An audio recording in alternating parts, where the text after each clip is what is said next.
Bom dia, boa tarde, boa noite. Esse é mais um episódio Agilistas temporada de verão. Estou aqui com a minha colega Júlia. E aí, pessoal, tudo bem? Bom, vocês devem ter acompanhado aí nas últimas semanas que nós lançamos episódios sobre tendências na área de produto, de design. Nós não podemos esquecer de um dos grandes pilares aqui da DTI, que é o pilar de engenharia, né? Um grande responsável aí pelo desafio de fazer certo produto. Então hoje nós estamos aqui com convidados que não são bem convidados, né? São hosts também, só que de um outro podcast nosso, que é o Entre Chaves. Eu vou deixar se apresentarem aí um pouquinho. Fala aí, Fernandinha. E aí, gente? E aí, Pedro, e aí, Ju, e aí, galera. Então, pois é, né, eu e o Champs, que tá aqui comigo, a gente é host do Entre Chaves, né, que é o nosso podcast de desenvolvimento de software. A gente fala muito sobre prática, né, sobre desenvolvimento na prática. Bora falar sobre isso aqui, né, essas tendências de engenharia para 2023. Eu sou Fernanda, né, sou liderança da engenharia aqui da DTI, e é isso, bora lá. Fala aí, Lucas, conta pra gente um pouquinho também. E aí, Pedro e Júlia. Na verdade, o pessoal me chama mais de Champs. Pode ficar à vontade também, champanhe, Champs. Inclusive, eu fiquei com medo de ter que falar seu sobrenome, porque pra mim é champanhe mesmo. Assim, sim, mas é assim que se pronuncia mesmo. Mas, bom, prazer estar com os agilistas. Já participei de alguns episódios aqui para trazer essa visão do desenvolvedor, né, em alguns assuntos. Mas vai ser legal a gente falar sobre essas tendências de engenharia, até porque a gente que está nesse dia a dia aí fica bem empolgado com essas possibilidades. Chique demais. Fernandinha, você falou aí que você é head de engenharia da DTI, essa humilde missão. Simples, tem pouca gente que trabalha com engenharia pouca na DTI. gente. Eu saio da rota de vez em quando um pouquinho, tá? Mas vou fazer uma pergunta. Como que você explica pra gente qual que é a missão do pilar de engenharia hoje? Beleza. Então, né, você usou o termo head, aí eu fico... não gosto muito desse termo, mas assim, por isso que eu me apresento muito mais como liderança da engenharia e tal, para ter uma visão um pouco menos hierarquizada e tudo mais. Mas enfim, o pilar de engenharia aqui na DTI, ele é responsável pela qualidade, né, das nossas entregas, pela formação dos crafters da engenharia, pela execução da nossa metodologia de trabalho, né, que a gente chama aqui de DTI Flow. É um pilar que está ali para que a gente projete arquiteturas adequadas para cada desafio, que a gente consiga escrever códigos mais limpos. Então, realmente é um pilar que olha para isso, né, olha para a qualidade, principalmente, né, e todas as coisas que vêm no entorno de uma qualidade, de uma entrega. Que aí a gente pode entrar um pouquinho mais, que com certeza a gente vai falar aqui de confiabilidade, de escalabilidade, de segurança, enfim, de DevOps e de todas essas disciplinas / ferramentas, estratégias que fazem parte aí de uma qualidade de software bem feita. Legal demais. Eu acho que é legal que, assim, a gente tem buscado, nesses episódios de tendência, falar muito mais sobre a evolução da disciplina do que exclusivamente sobre novas tecnologias, assim, no amplo, né? Mas aqui eu acho que a gente vai acabar falando um pouco misturado, porque acaba influenciando no fazer do dia a dia ali, dependendo da tecnologia que a gente está comentando. E aí, assim, nos outros episódios, a gente já comentou um pouco sobre o cenário de 2023, que a gente sabe que vai ser um pouco diferente, porque tem um pouco mais de restrição de investimento, as pessoas estão um pouco mais, posso dizer até um pouco mais temerosas, assim, no sentido de aqui eu vou ter, de fato, um retorno, aqui, de fato, tá fazendo sentido fazer esse investimento. Então, assim, pra gente não ficar tão repetitivo, vamos partir daí, assim, né? E escutem lá, o episódio começa no 211, tá? Que aí... Exatamente. Então, assim, aí eu queria saber, Fernandinha, já que você já estava comentando sobre um pouquinho das preocupações de engenharia dentro da DTI, sobre essa visão para esse cenário, que pode vir com mais restrição, que pode vir com mais pressão para talvez um escopo mais fechado ou para um controle um pouco maior. Como é que vocês têm visto esse cenário que está se desenhando para 2023? Eu acredito, assim, né, que a gente, como você falou, né, acredito que o contexto vocês já contaram, mas, assim, a gente experienciou um boom aí do mercado de tecnologia nos últimos anos e realmente em 2022 e agora para 2023 a gente está experienciando uma desaceleração, na verdade, do mercado. E isso fez com que a gente visse algumas demissões em massa de várias empresas e tudo mais, mas eu acho que a gente vai chegar, então, numa era um pouco mais sustentável, assim, né, um mercado um pouco mais sustentável da tecnologia, né, e isso significa realmente em uma busca, na minha percepção, uma busca por uma qualidade maior, ou seja, né, o que a gente faz, a gente tem que fazer muito bem feito, e também uma busca por uma produtividade maior. Como eu falei, acredito que é o momento de olhar e estabilizar um pouco mais esse mercado, né? Então, é a hora realmente de cobrar um pouco mais de produtividade, da gente entender, aumentar a velocidade das nossas entregas, né? Aumentar de novo a qualidade das nossas entregas, gerar mais valor do que está sendo feito, né? Porque realmente os custos estão sendo questionados, né? Coisa que talvez a gente, no passado aí, foi pouco questionado, né? E aconteceu esse boom todo. Mas, assim, o que eu acredito muito é nisso, assim, nesse caminho muito grande para qualidade, produtividade, claro, inovação, assim, as empresas vão continuar inovando? Acredito que sim, mas acredito que com muito mais parcimônia, no sentido de, poxa, agora eu tenho que alocar melhor os meus custos, eu tenho que me preocupar melhor com o que está acontecendo para que eu fique sustentável por este ano e pelos próximos. É isso que eu ia comentar, apesar do desaquecimento, né, do mercado, da desaceleração, a impressão que eu tenho é que a inovação tecnológica, ela continua avançando, né? E isso pode ser difícil de acompanhar nesse novo cenário. A gente com certeza vai falar aqui sobre várias coisas aí de inovação, mas, claro, a inovação com dados e estar cada vez mais orientada a dados, né? As empresas cada vez mais orientadas a dados, elas conseguem inovar mais e isso com certeza também driva, né? Assim, orienta elas para um futuro, né? Porque afinal não dá só para ficar no presente, tem que pensar no futuro. A Fernandinha vai ter uma visão de mercado melhor do que eu, né? Mas pensando em desenvolvimento e nessas inovações todas, eu acredito fortemente que é muito importante estar antenado a tudo que está acontecendo, porque no geral tem muitas dessas tecnologias que vão nos ajudar com produtividade mesmo. A gente produzir mais, a gente produzir melhor, a gente ter menos falha de segurança, por exemplo, e conseguir construir um produto melhor, né? Show! Vamos entrar nessa linha, então, de inovação, conversar um pouquinho mais sobre, no sentido de estar antenado a tudo isso que está rolando, né? Em outros episódios a gente até falou sobre o papel da inteligência artificial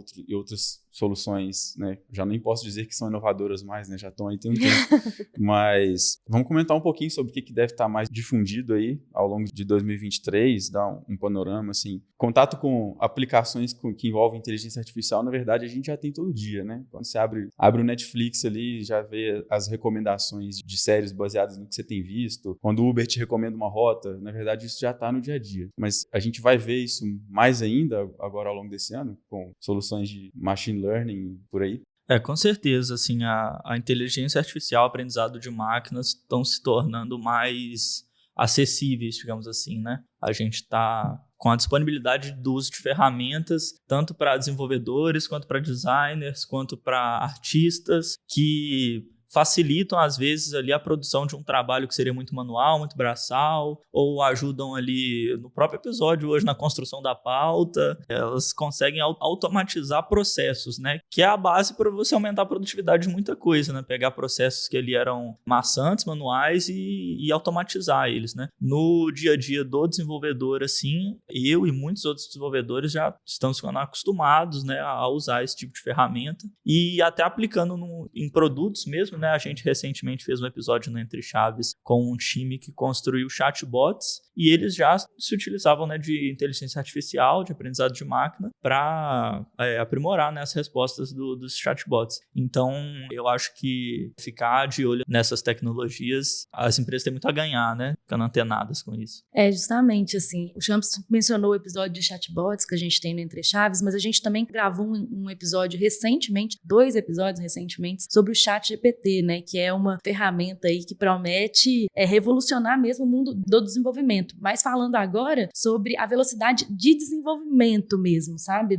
Tem até um termo que foi, acho que em 2020, enfim, que foi curado aí, que é o Developer Velocity, né, que é tipo a velocidade do desenvolvimento e como isso pode aumentar a produtividade e como isso está diretamente ligado em resultados de negócio, né? Como que um desenvolvimento mais rápido, mais produtivo, está diretamente ligado a resultado de negócio, porque eu entrego mais rápido, eu gero valor mais rápido, né? Enfim. E então a gente fez alguns episódios sobre o ChatGPT, que eu acho que vale muito a pena a gente falar aqui, que basicamente é uma ferramenta mesmo de inteligência artificial. Eu até coloquei aqui no próprio ChatGPT para ele me falar o que era o ChatGPT, e ele se define como um modelo de linguagem treinado pela OpenAI. E ele foi treinado usando um grande conjunto de dados de texto da internet e é capaz de gerar texto de forma semelhante a como um humano faria. E ele pode ser usado para várias tarefas, como geração automática de texto, resposta às perguntas, tradução automática e muito mais. Então, é uma ferramenta que promete muito, como vocês podem, se vocês, né, puderem ouvir, quiserem ouvir lá o episódio que a gente fez da Entre Chaves, vocês vão ver o tanto que os devs estão se beneficiando com essa ferramenta em relação à produtividade. Ele é incrível, né? Eu vou até contar o caso, né? Por que a gente trouxe o assunto do ChatGPT, que eu li hoje de manhã. Uma notícia que uma pessoa submeteu uma aplicação para um processo seletivo, né, de emprego, usando texto produzido pelo ChatGPT, e ele foi selecionado para a fase de entrevista, né? Então, assim, chega a ser incrível e preocupante ao mesmo tempo, né? A extensão com a qual ele consegue chegar nessas dimensões, assim. Não suficiente, um pouco depois que eu li a notícia, o ChatGPT, o perfil dele no Instagram, pediu para me seguir. Eu tô lá vendo as dicas, eu já me sinto um amigo próximo do ChatGPT. Assim, quem realmente não conhece, não ouviu falar, vale muito a pena. Não só o ChatGPT, né, mas tem outras inteligências artificiais que prometem muita coisa mesmo, como, sei lá, você produzir uma apresentação de PowerPoint que você dá o tema e ele faz a apresentação para você. Uma imagem que você descreve o que você quer e ele gera a imagem. Então tem muita coisa que dá, né, para aproveitar. E eu li uma notícia hoje também sobre o ChatGPT, que a Microsoft está incluindo o ChatGPT no Bing.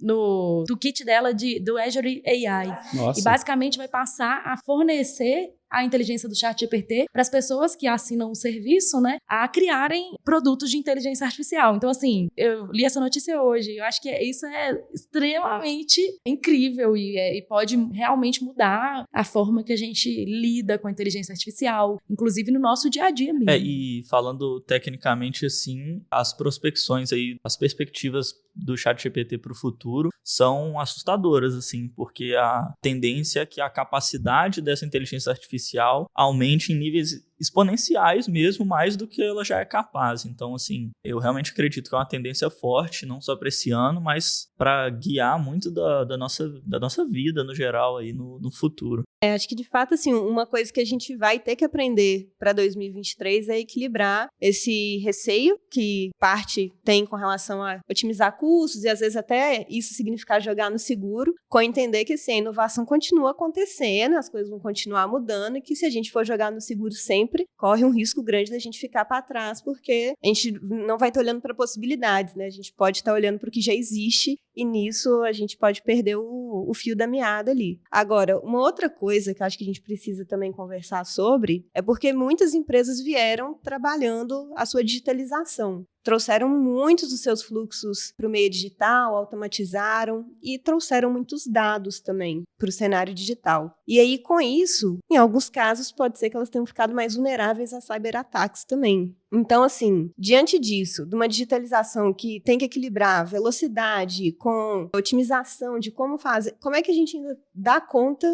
da segurança do que a gente está fazendo para que a gente não se coloque em risco e não coloque as pessoas, né, que confiam na nossa marca em risco também. Assim, a preocupação com segurança, privacidade de dados, né, foi um tópico muito em alta aí nos últimos anos, né, em 2022 principalmente, e acredito que vai continuar sendo, né? A própria LGPD aí trouxe algumas medidas, apesar de ser um pouco genérica, um pouco ampla, a gente ainda tem alguns campos meio nebulosos sobre auditoria, sobre multas, sobre como isso vai funcionar ao certo, mas ela trouxe umas regulações muito, muito interessantes, né? Que eu acho que vale a pena a gente investir. Na própria DTI a gente teve alguns processos que foram orientados aí à Lei Geral de Proteção de Dados. A gente fez alguns também checklists, né, para adequar projetos que a gente está construindo a isso, né, e... Eu acredito, eu concordo, né, assim, aqui na DTI a gente tem realmente olhado bastante para isso, para essa parte da segurança, né, em realmente em criar mais processos, em estar mais dentro da área, né, em conseguir criar novas ferramentas ou, enfim, utilizar e colocar no nosso fluxo de trabalho ferramentas mesmo para nos auxiliar em testes de segurança, né, em manter mais a segurança das nossas aplicações. Mas um negócio muito importante que eu acho de falar aqui nesse tópico, né, de segurança, é que realmente, eu estava olhando uma pesquisa da Checkpoint Research que fala que em 2022 os ataques, né, de cibersegurança aumentaram em 38% no mundo inteiro. Então, assim, realmente a gente ouviu muito mais falar sobre ataques de segurança em 2022, né? A gente viu lá o caso da Americanas, do Submarino, a gente As viu grandes também o próprio Ministério da tipo, Saúde. Netflix, todos, LinkedIn, Uber, todos já passaram. Uber, Twitter, com vazamentos de dados. O Ministério da Saúde, aquela época. O início da pandemia, né? Do início da... ali em... não sei se foi 2020, 2021. Chave Pix, mas enfim. Né? Cadastramento de Chave Pix também. Exatamente, Chave Pix. Então, assim, tivemos muitos casos, né, de ataques de segurança em 2022. E acredito que esse tema continue em alta mesmo, assim, para 2023, exatamente porque cada vez mais estamos disponibilizando mais dados. E a tendência é de só aumentar. A gente tá vendo aí ChatGPT, a gente tá vendo, né, outras formas aí que a gente só tá disponibilizando nossos dados. A gente tá vendo Meta investindo em metaverso. Imagina quando chegar lá no metaverso o tanto de dado que a gente vai disponibilizar, né? A gente vai disponibilizar, assim, dados da nossa feição, sabe, assim, nossa emoção, uma coisa que a gente, sei lá, ainda não disponibiliza, né? Mas, enfim, a tendência é só aumentar. Então, cada vez mais faz sentido que a gente invista mais em segurança. E investir em segurança significa realmente ter processos, como o Champagne mencionou, que, né, a gente já está aqui na DTI, profissionais que têm essa expertise, né, em levar a segurança mais para a esquerda do processo. Quando a gente fala de levar para a esquerda, significa, assim, que às vezes a gente passa a preocupar com a segurança só, poxa, quando entrou em produção. Mas não, vamos trazer lá para a hora que a gente está refinando uma feature. O que essa feature pode trazer? O que a gente precisa se preocupar com segurança quando a gente está refinando uma feature, né? Então, acho que tem todo esse processo. E outra coisa que eu ia colocar, da gente falar sobre aplicar a segurança na prática, né? É da gente buscar usar soluções em nuvem que facilitam também a gente ter esse controle da segurança nos nossos recursos e também da importância mesmo da gente, enquanto projeto, enquanto empresa, transparecer a nossa preocupação e a nossa eficiência, digamos assim, com privacidade de dados. Isso é um valor para o usuário final, assim. Se o usuário do seu sistema vê que você está se preocupando com isso, que você consegue dar uma segurança para ele ali, de que os dados que ele está fornecendo para você estão seguros, é um valor muito grande para ele. E eu acredito que tende a ser algo cada vez mais importante na hora da gente avaliar o que importa, né, para os usuários e qual o valor que a gente quer gerar. Sim. E vale mencionar também que a gente fez uma série sobre segurança, né, no Entre Chaves em 2022. Fernandinha não perde a oportunidade de fazer um jabá. Não perco, né? Sempre. Não, é importante, tem que fazer, gente. tem que Olha, fazer.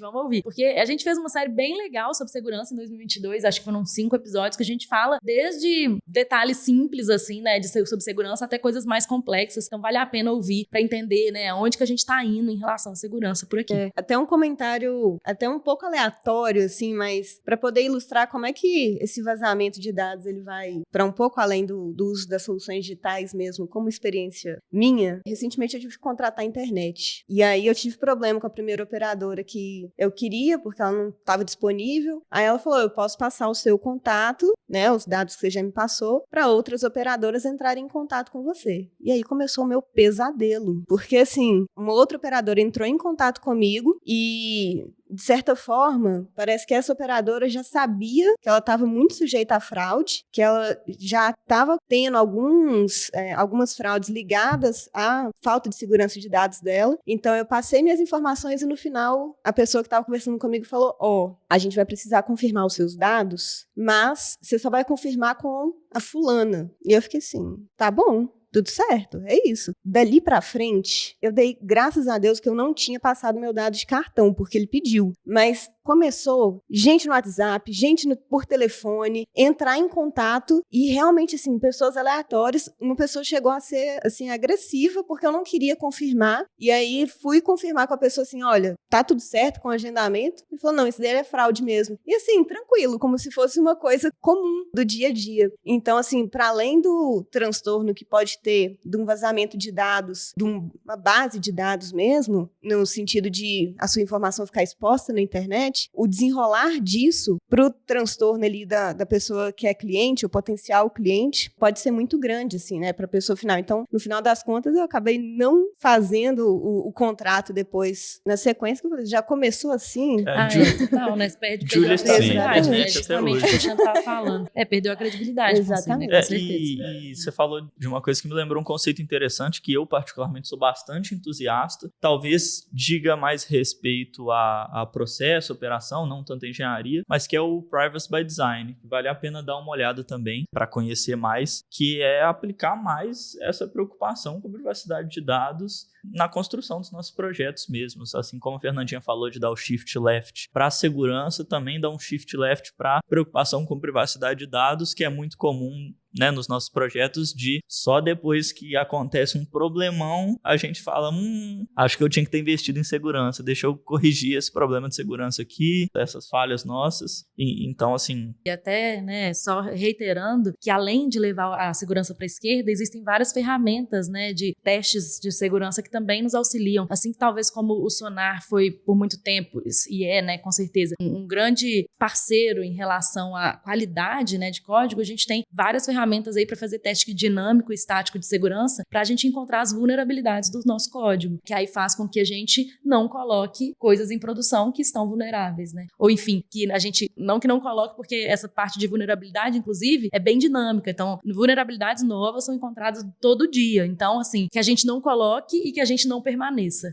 com vulnerabilidades, né? A Júlia contou essa experiência dela. Eu lembrei de uma minha, infelizmente, recente. Eu recebi um e-mail eu morei 5 anos em São Paulo, então eu usava o bilhete único lá, né? Eu recebi um e-mail da SP Trans falando que meus dados foram vazados, junto com mais milhares, uma porrada de gente. Aí o e-mail é aquele padrãozinho, né? Comunicando o que aconteceu e falando que as providências, né, com relação à segurança já estão sendo tomadas, né? Não fala exatamente o que é. Então, a pergunta que fica no ar para mim é: aconteceu o vazamento, qual que é normalmente a primeira coisa? Por onde a empresa começa a lidar com essa situação? Primeira análise que tem que fazer, né? Descobrir onde foi a vulnerabilidade? E, assim, as providências deveriam ter sido tomadas um pouco antes, né? Eu acredito. Então, assim, qualquer coisa que eles tentem fazer ali para evitar problemas futuros, né? Talvez investir melhor na segurança desses dados que já foram vazados para evitar que aconteça de novo, né? Mas uma vez que caiu na rede, digamos assim, esses dados, aí, infelizmente, não tem como eu voltar atrás perseguindo e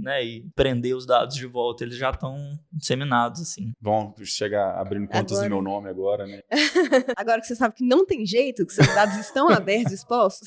Um colega meu me procurou recentemente também por conta disso. Ele recebeu um e-mail, um WhatsApp, não sei, de um ataque, um phishing, digamos assim, que falava o CPF dele, o e-mail, o nome, falando que conseguiram hackear os dados dele e entre todos os arquivos do computador, pegaram imagens da webcam também e que eles vão vazar tudo que eles viram. E um texto praticamente pronto, sabe? Um copia e cola que eles mandam para todo mundo. Só que o que eu falei para ele, que eu acho que é interessante e triste talvez, né? É que o CPF, e-mail e nome são os nossos dados mais comuns assim na rede e a gente consegue encontrar e identificar pessoas por isso com muito pouco esforço, né? E além disso, a gente tem já na internet aí os data brokers, né, que tem por CPF, por pessoa, um perfil mesmo das pessoas. E as empresas consomem dados desses brokers, assim, com muita facilidade. Então, assim, os nossos dados, a nossa privacidade de dados já foi muito ferida há muito tempo. A gente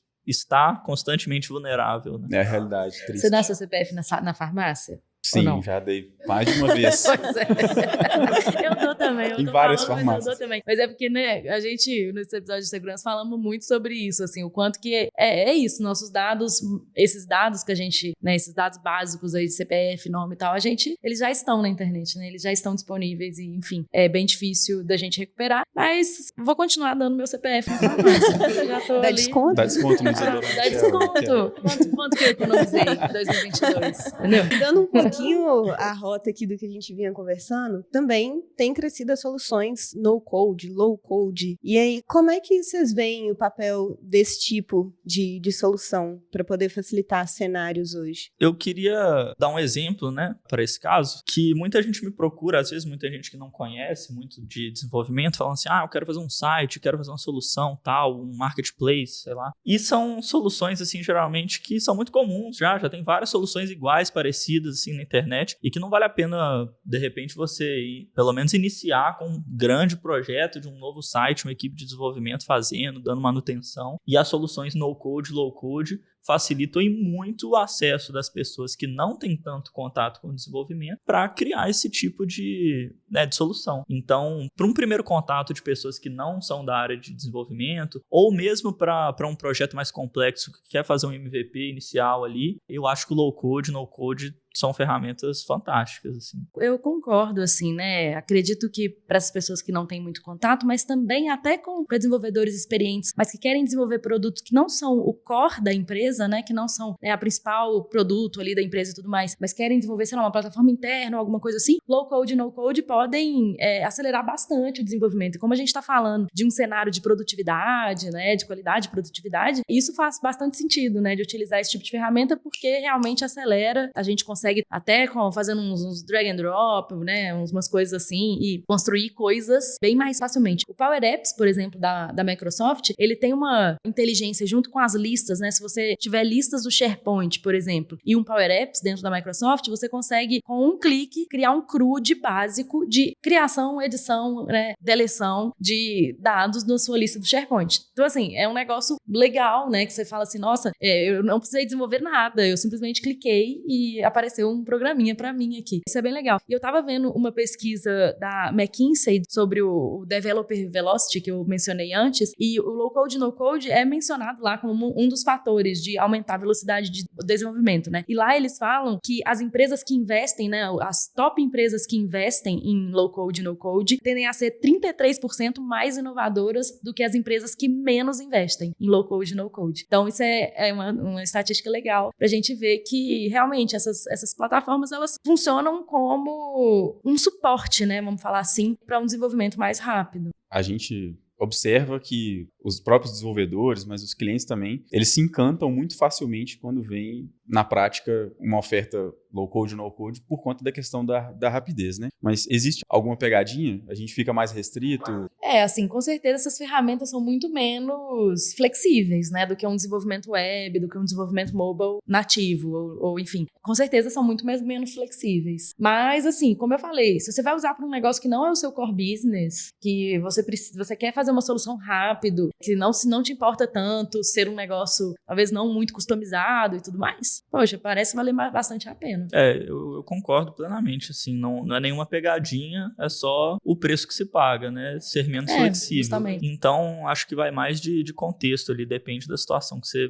vai ou não aplicar o uso do low-code, no-code. Vale a pena conhecer. A gente tem falado sobre essa restrição para poder ter grandes gastos com situações que a gente, ou soluções, né, que a gente vê que tem um grande risco atrelado e que talvez não seja necessariamente o momento mais confortável para a gente poder ir para esse lado de inovação, mas talvez começar pelo menos, né, validando que seja uma MVP com uma solução justamente. Dessa forma, já ajuda a gente a mitigar risco rapidamente e aí sim a gente conseguir tanto manter a inovação como também a otimização desse custo, né? Legal. Bom, a gente está falando aí de várias dimensões, né, de qualidade, escalabilidade, segurança, que compõe aí o nosso fazer certo o produto. Um grande aliado que a gente tem em fazer certo o produto é a operação, né? Então a gente está falando muito de engenharia aqui, mas acho que a gente precisa da operação de mãos dadas para que a coisa realmente saia legal. E aí eu queria só trazer um pouquinho, né, desse tema também, que boas práticas a gente pode trazer nesse sentido para prosperar mais nesse cenário que a gente vai ter mais pressão por resultados e tudo mais. Então, nesse sentido, Fernandinha, Champs, qual que é a dimensão que vocês acham que a gente tem que estar mais de olho agora nesse sentido de fazer certo produto? Em relação à operação, eu acredito bastante, né, como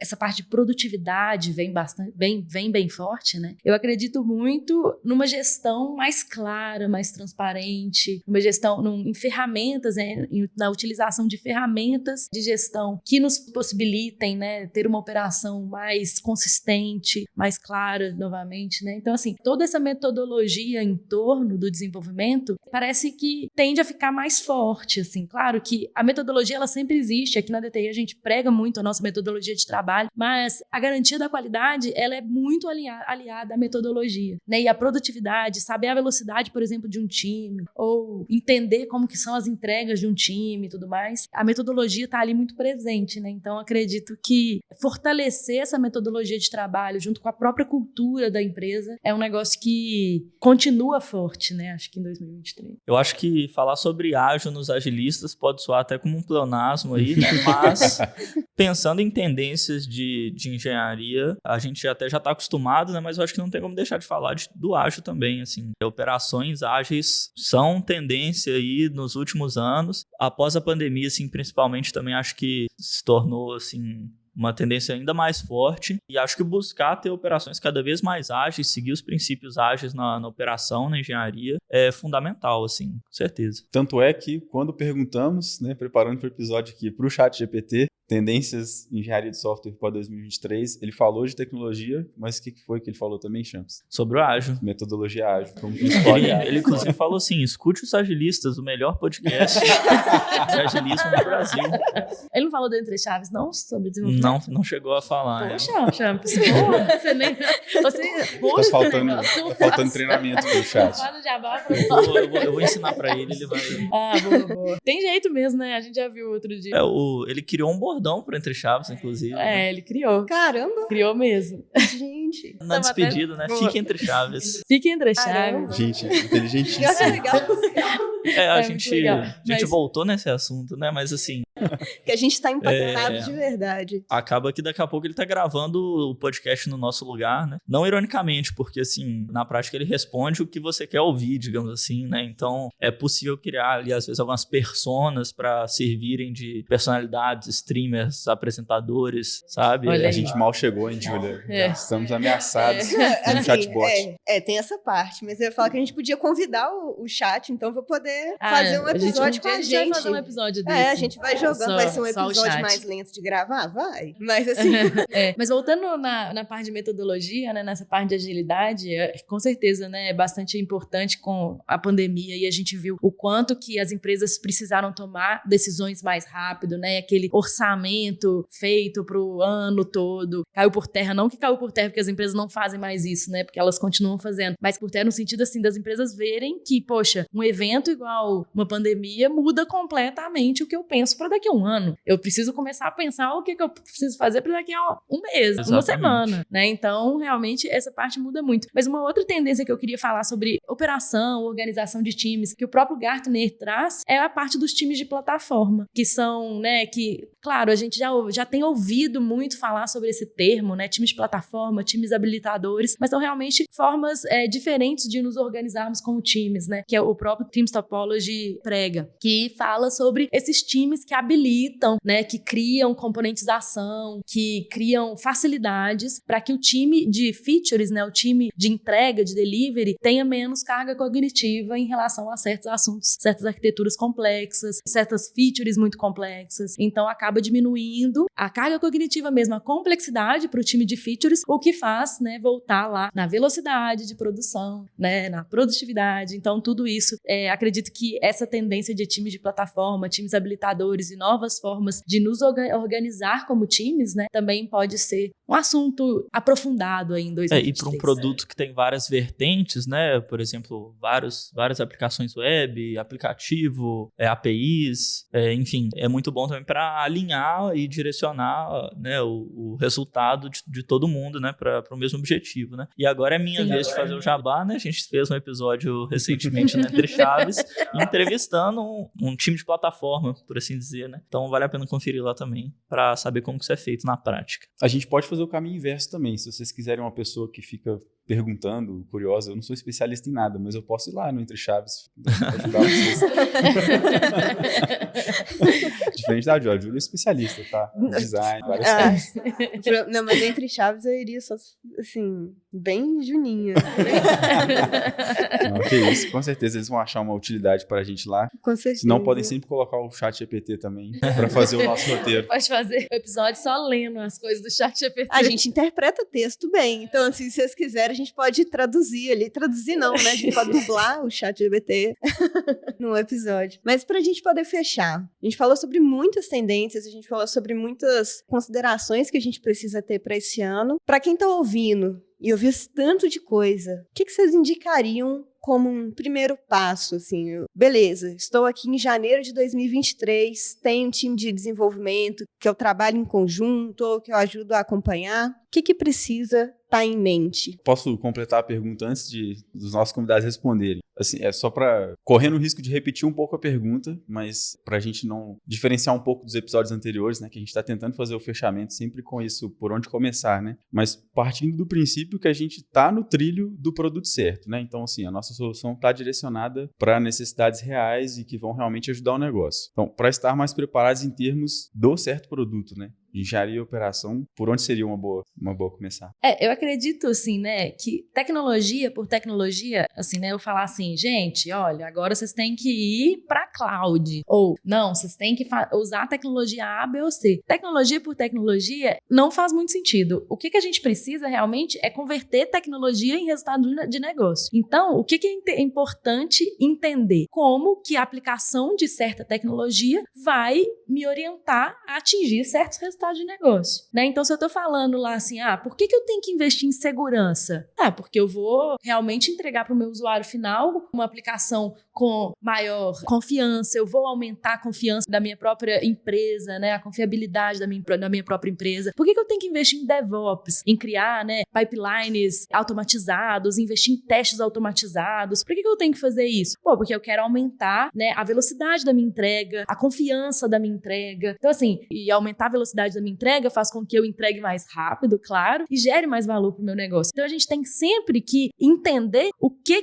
investimentos de tecnologia vão resultar em resultados de negócio. Então, isso para mim é o elo que a gente faz com esse episódio aqui, né? Beleza, a gente fala um tanto de coisa aqui que pode melhorar, mas e aí? O que isso aqui vai me levar pro meu negócio? E aí, né, fazendo esse link, a gente consegue ver um tanto de resultado de negócio que a empresa pode investir. Aí, para mim, foco. Beleza, dado esses resultados de negócio, qual que é o primeiro que eu quero alcançar? Qual é o meu objetivo como empresa para melhorar em 2023? Esse aqui. Então, beleza, vamos lá, seguir esse objetivo e ir fundo nessa trilha de tecnologia que vai me habilitar a chegar nesse objetivo. Complementando o que a Fernandinha falou, eu acho que o que eu defenderia aí como primeiro passo é entender que a tecnologia muda o tempo todo, a tecnologia evolui muito rápido, né? O que está emergente agora, o que está daqui a 6 meses pode ser diferente. Então, a gente falou sobre várias coisas, sobre low-code, no-code, IA. Acho que estar aberto a usar novas tecnologias é muito importante, né, para a gente aproveitar ao máximo, né, do que a tecnologia pode oferecer, e também pensar em construir soluções, digamos que substituíveis, assim, porque a gente sabe que pode ser que daqui a 2 anos o que a gente fez hoje não faz mais sentido. Então a gente construir um produto que seja fácil de a gente substituir componentes, né, arquiteturas mais modernas de microserviços, por exemplo, coisas que sejam menos rígidas, não criar assim, uma mais dependência muito maleáveis. forte de determinadas coisas muito específicas, né? Exatamente, porque a gente está falando hoje de IA, de low-code, no-code, por exemplo, e daqui a 1 ano, quando a gente for gravar esse episódio de novo, a gente pode falar de um outro assunto que a gente nem tocou hoje, porque a tecnologia evolui muito rápido. A gente nem conhece hoje esse pá, né? Assim. Então, se você construir ali uma solução, um produto que é muito rígido, digamos assim, né, e que a gente não consegue abrir ele para as novas tecnologias, né, ou não consegue substituir as partes e evoluir com o tempo, a gente tende a ficar estagnado, né? E claro, né, assim, acho que essa mensagem do Champs é bem importante, né, de estarmos abertos a novas tecnologias, mas claro, a gente também entende que migrar por migrar também não leva a lugar nenhum, né, ou seja, se eu tenho um sistema legado lá que, enfim, tá numa tecnologia já um pouco ultrapassada, migrar por migrar também não leva a lugar nenhum. Mas por que eu quero migrar?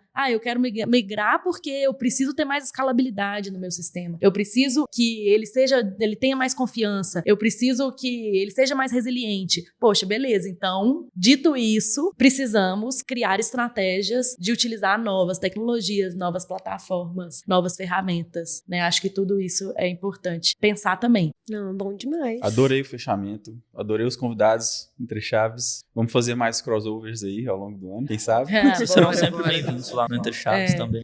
Bom. É importante falar que esse episódio também vai sair no Entre Chaves, então, claro, né, aqui a gente tá falando com o público dos agilistas, mas também estamos falando com o público do Entre Chaves. Então, é legal falar sobre isso e vocês também são muito bem-vindos. Muito obrigado. Entre Chaves. Não esqueçam de ouvir os episódios que a gente citou aqui do Entre Chaves, a série sobre segurança, tem um só sobre o chat GPT também. A gente fez sobre tanto, time de a gente fez plataformas, tanto. tem sobre Dora, tem sobre tanta coisa, sobre DevOps, né? Que são coisas que estão muito aliadas aí à nossa evolução tecnológica que a gente... A gente fez tanto jabá que, assim, vai demorar um pouco pra você conseguir escutar todos. A gente pode fazer uma playlist, Chaves, Com certeza. dos episódios que a gente mencionou aqui de tendência. É uma boa. E avaliem os nossos 2 programas, né? Nada menos do que 5 estrelinhas. Mentira, podem ser sinceros na avaliação. E sigam no Instagram, @entre.chaves e @usagelista. Exato. Muito obrigado, gente. Obrigado a vocês pelo convite. Valeu, galera. Obrigada Valeu. pelo convite. Foi Obrigada, ótimo. gente. Até mais. Tchau, tchau.